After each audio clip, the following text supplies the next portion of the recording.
Welcome to disaster nursing. Disaster nursing is a brand new field of nursing in which it talks about the adaptation of nurses towards a given disaster.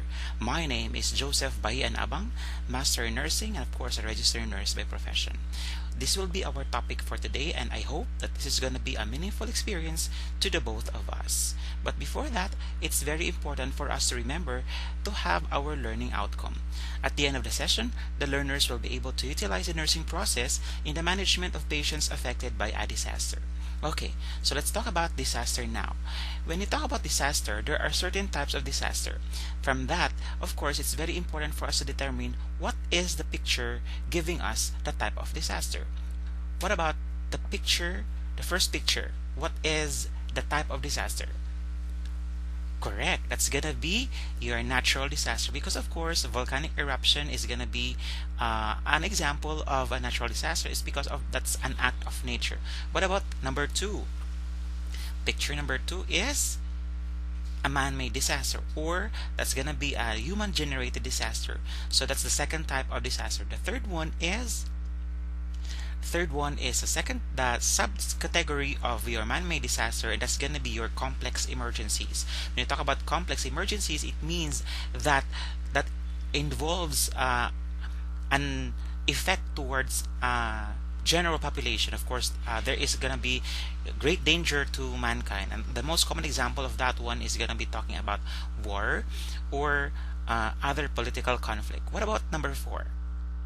Very good. Number four is an example of your technologic emergencies. Technologic emergencies is also a subtype of man-made emergency or man-made disaster, in which that is an example of a factory where there's going to be an explosion of a given factory. So that's going to be the types of disaster. Let's proceed now to the disaster continuum and levels of disaster. When you talk about disaster continuum, of course, we have three. That's going to be your pre-impact, the impact, and of course the post-impact. And when we say levels of disaster, we also have three: level 1, 2, and 3. When you talk about disaster continuum, this is going to be the time that we're going to respond to a given disaster. And of course, when I say pre-impact, it means that we're talking about preparedness, or we talk about risk assessment. And when I say impact, of course, the focus of that one is all about response. So that's going to be the occurrence of a given disaster. When you talk about post-impact, that's gonna be for recovery. When you talk about levels of disaster, of course, when we talk about local resources are being used, that's gonna be level 1. When I say local resources are being utilized, and it's gonna be experiencing stress of the resources, or there's going to be an overwhelmed resources, that's going to be level 3, because of course we talk about level 2 because we talk about regional. When I say national, we talk about statewide assistance is actually required. Okay, so that's going to be our disaster continuum and levels of disaster.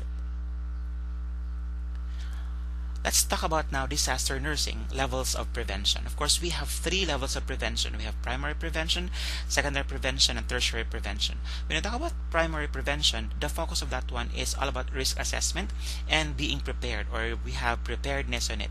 And when you say secondary prevention, our focus is about evacuation, and at the same time helping the patient or helping the victims of the disaster with regards to search and rescue operations. And of course, lastly, we talk about tertiary prevention. Of course, we have with us your recovery and rehabilitation right after the disaster strikes in a given location or community.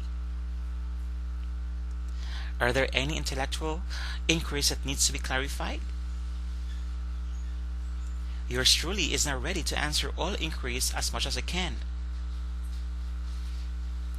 Thank you so much for spending your time listening to my proposal.